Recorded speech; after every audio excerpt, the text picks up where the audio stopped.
এর মধ্যে কোন গোপন সত্যি জেনে গেল কুসুম? সেই সত্যিটা সামনে আসতেই কি বদলে যাবে পুরো গাঙ্গুলি পরিবারের সম্পর্ক? সম্পূর্ণ বিস্তারিত জানতে হলে এখনই চ্যানেলটি সাবস্ক্রাইব করে ভিডিওতে একটা লাইক করে শেষ পর্যন্ত দেখতে থাকুন। আগামী পর্বে আমরা দেখতে পাব বাড়ির পরিস্থিতি দিন দিন আরও জটিল হয়ে উঠছে। চারদিকে শুধু টেনশন আর লুকিয়ে থাকা রহস্য। আর এই সব কিছুর মাঝখানে পড়ে গেছে কুসুম। সে বুঝতেই পারছে না কাকে বিশ্বাস করবে আর কাকে নেয়।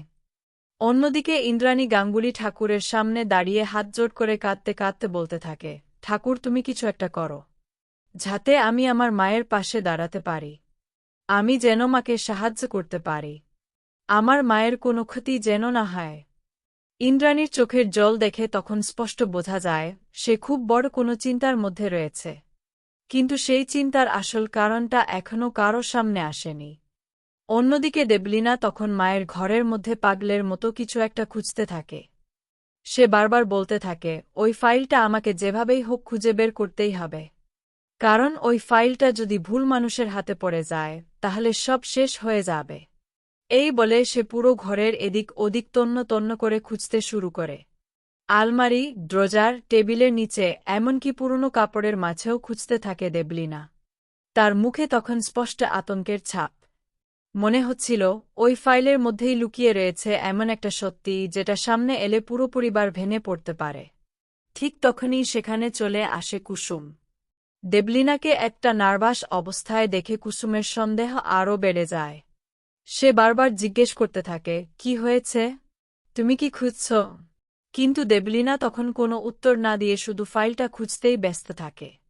তারপর হঠাৎই আলমারির ভেতর থেকে একটা পুরনো ফাইল বেরিয়ে আসে। ফাইলটা হাতে নিয়েই দেবলীনার মুখের রং বদলে যায়। আর ঠিক সেই সময় কুসুমও ফাইলটার দিকে তাকিয়ে অবাক হয়ে যায়। কৌতূহল সামলাতে না পেরে কুসুম ফাইলটা খুলে দেখে। আর ফাইলের ভেতরের কাগজ দেখেই সে পুরোপুরি চমকে ওঠে। তার হাত কাঁপতে শুরু করে। মুখে কোনো কথা পর্যন্ত বের হয় না। এমন কি দেখল কুসুম ওই ফাইলের মধ্যে? সেখানে কি ইন্দ্রাণী গাঙ্গুলির লুকিয়ে রাখা কোনো সম্পত্তির কাগজ ছিল? নাকি এমন কোনো সত্যি লুকিয়ে রয়েছে যেটা একদিন সবাইকে আড়াল করে রাখা হয়েছিল? হতে পারে ওই ফাইলের মধ্যেই রয়েছে পরিবারের আসল উত্তরাধিকারীর নাম। আবার এমনও হতে পারে বহু বছর আগে ঘটে যাওয়া কোনো বড় ঘটনার প্রমাণ রয়েছে সেখানে।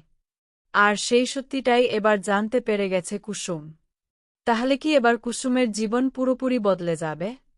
গাঙ্গুলি পরিবারের মুখোশ কি এবার সবার সামনে খুলে যাবে? তোমাদের কি মনে হয় অবশ্যই কমেন্ট করে জানাও।